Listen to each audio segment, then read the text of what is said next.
l'immensité bleue de l'Atlantique, il y a une terre dont la beauté naturelle ne demande qu'à être explorée. L'archipel des Açores. Ce paradis pour les randonneurs et amoureux de la nature est situé à mi-chemin entre le vieux continent et l'Amérique. Les Açores, région autonome du Portugal, est composée de 9 îles qui s'étendent sur près de 600 km. Terceira est la deuxième la plus peuplée, avec un peu plus de 53 000 habitants pour environ 400 km². C'est la plus à l'est des 5 îles formant le groupe central. La troisième découverte par les Portugais, ce qui lui a valu son nom.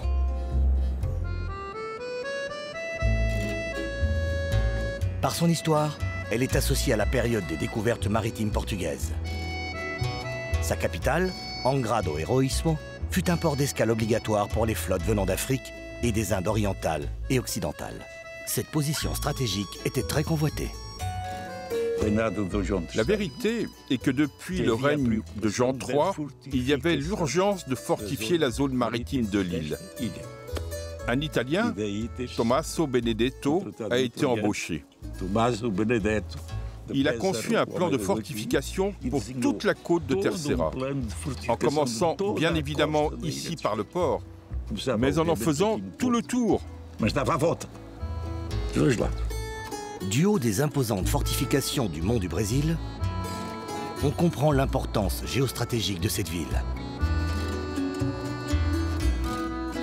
En 1983, sous la direction d'Alvaro Mongiardino, Angra fut classée au patrimoine mondial de l'UNESCO. Une réussite tout à fait remarquable, vu qu'il s'agissait de la première ville portugaise à obtenir une telle reconnaissance.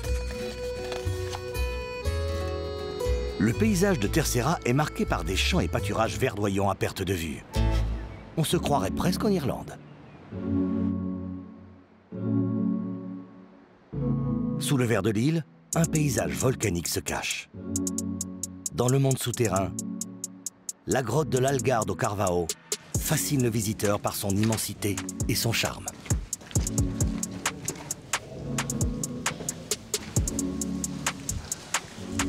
Nous sommes à l'intérieur de ce que géologiquement s'appelle un volcan vide ou une cheminée volcanique vide, qui a été le résultat d'une éruption d'à peu près 2001 qui a écrasé un ancien camade de lave trachyte et que, par chance, a vidé toute la lave qu'il y avait à l'intérieur. Ici, on a aussi des stalactites en silica, qui est un minéral qui est imprégné dans le lave qui est autour de nous et qui, à cause de l'infiltration de l'eau, va apparaître sur un stalagmite qui grandissent à peu près 1 centimètre chaque 101.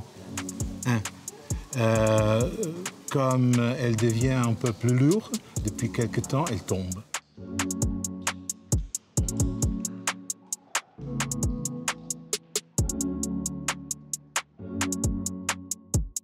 Les Açoréens disent souvent en plaisantant que leurs journées ont parfois 4 saisons. En fonction de l'heure et du lieu, la météo peut radicalement changer.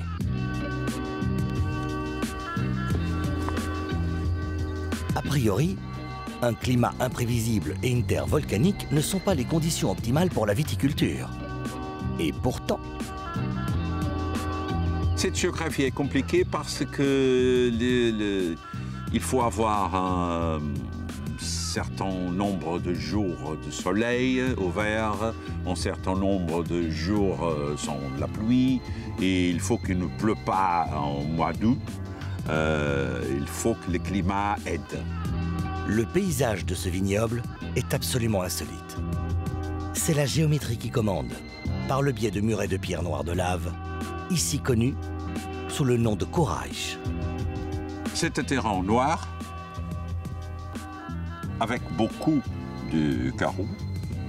Les murs sont organisés d'une telle façon que le soleil qui vient du sud peut être attrapé à l'intérieur de chacun. Quand on vient ici pendant la nuit, par exemple, au mois de juillet, au mois d'août, on sent la chaleur qui vient. Et ça aide beaucoup à cause du climat, parce que nous sommes dans une latitude de 37-38, ça c'est très haut. Et seulement avec ce mix entre l'humidité des Caraïbes, le vent sec, l'air sec qui vient d'Islande et cette présence volcanique noire, tout ça aide à la création d'un site très spécial. Il existe 4 appellations aux Açores. Et d'habitude, les vignerons travaillent avec des monocépages pour des vins majoritairement blancs.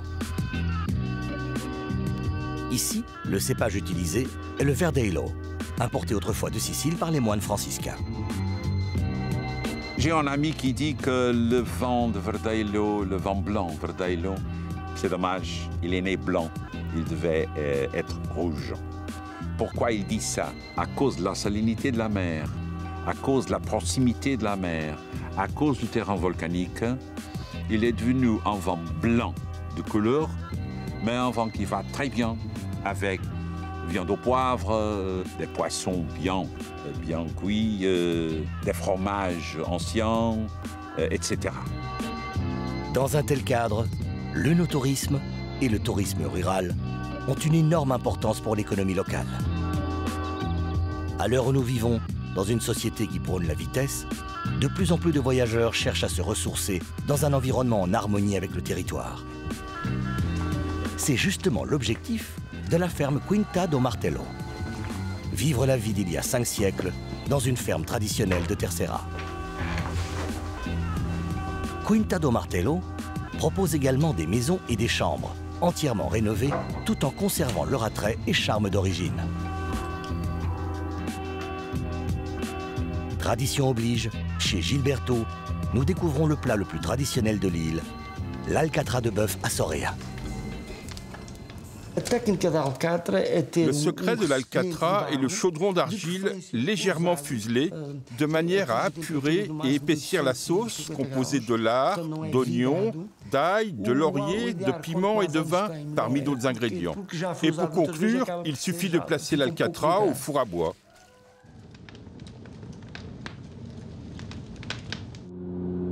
Après un vol de 15 minutes, nous arrivons à Graciosa, surnommée l'île Blanche. Un véritable petit jardin composé de plantes endémiques de l'archipel des Açores. Il n'est pas difficile de tomber amoureux de ces paysages. C'est le cas de Franco, un directeur artistique italien qui a quitté une carrière avec Federico Fellini et Martin Scorsese pour trouver ici son bonheur. Ce Romain rêvait d'un endroit serein, loin de l'agitation des grandes villes. Ici, il a relevé un nouveau défi. Protéger les ânes, dit nain de Graciosa.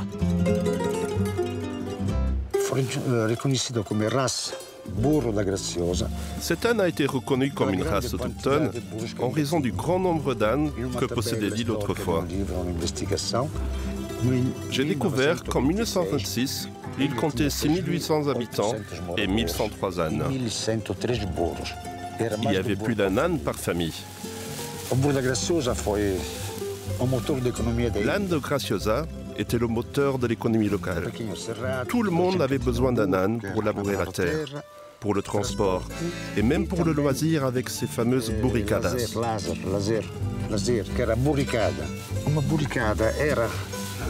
Une burricada était un groupe d'amis qui avaient des ânes et qui se retrouvaient et allaient d'une paroisse à l'autre pour pique-niquer. Ils apportaient de la nourriture, du vin. C'était la fête. C'était une fête.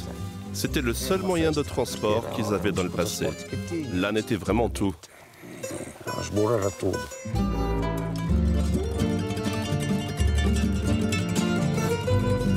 Cette île, de 12,5 km sur 8,5, est composée de 3 ensembles volcaniques, dont la fameuse Caldera da Graciosa. Un grand cratère situé au sommet du volcan et recouvert d'une végétation dense. À l'intérieur de la caldeira se trouve la Furna do Enxofre. Cette grotte de soufre est une imposante caverne de lave couronné d'un plafond en voûte parfaite.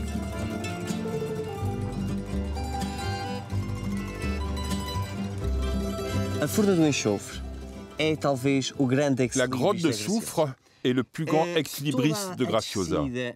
Toute la descente, la visite est une véritable expérience. Pourquoi? Alors tout d'abord, la descente de la tour avec ses 183 marches, tout en ayant la possibilité de découvrir le décor par le biais des fenêtres. Ensuite, en bas, nous découvrons un cratère volcanique d'environ 200 mètres de diamètre, considéré comme le plus grand d'Europe. Finalement, vous pouvez également voir une fumerole qui a une activité jusqu'à 80 degrés Celsius. La visite fait partie du parcours de grande randonnée de Graciosa d'environ 40 km. Sans surprise, Graciosa fut déclarée en 2007 réserve de biosphère par l'UNESCO.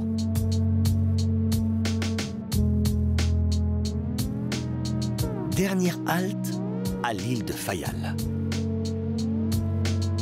Classée réserve naturelle, son cône volcanique de 2 km de diamètre et de 400 mètres de profondeur est un refuge idéal pour quelques plantes endémiques et la forêt primitive Laurisilva qui recouvre les versants du cratère. Mais ici, à Capeliños, le paysage a radicalement changé en 1957 car une énorme éruption a rajouté 2 km² à l'île. La population en a subi de lourdes conséquences. Ce type d'éruption a produit essentiellement des cendres. Et ces cendres ont détruit les cultures. Ça, c'était le grand problème pour cette île. Et à cause de notre beau relation très ancienne depuis 1795 avec les Américains, deux sénateurs, John Fitzgerald Kennedy et John Pastore, ont créé et ont fait passer au Congrès le Azorean Refugee Act, qui a permis à tous les Azoriens de cette région qui voulaient émigrer à immigrer aux États-Unis. Et moitié de la population de Fayal a été déplacée aux États-Unis à cette époque-là. Le Centre d'interprétation volcanique, créé en 2008, retrace l'histoire volcanique des Açores et de Fayal en particulier. Décidément, les Açores ne manquent pas d'atouts pour les amoureux de la nature et des phénomènes naturels.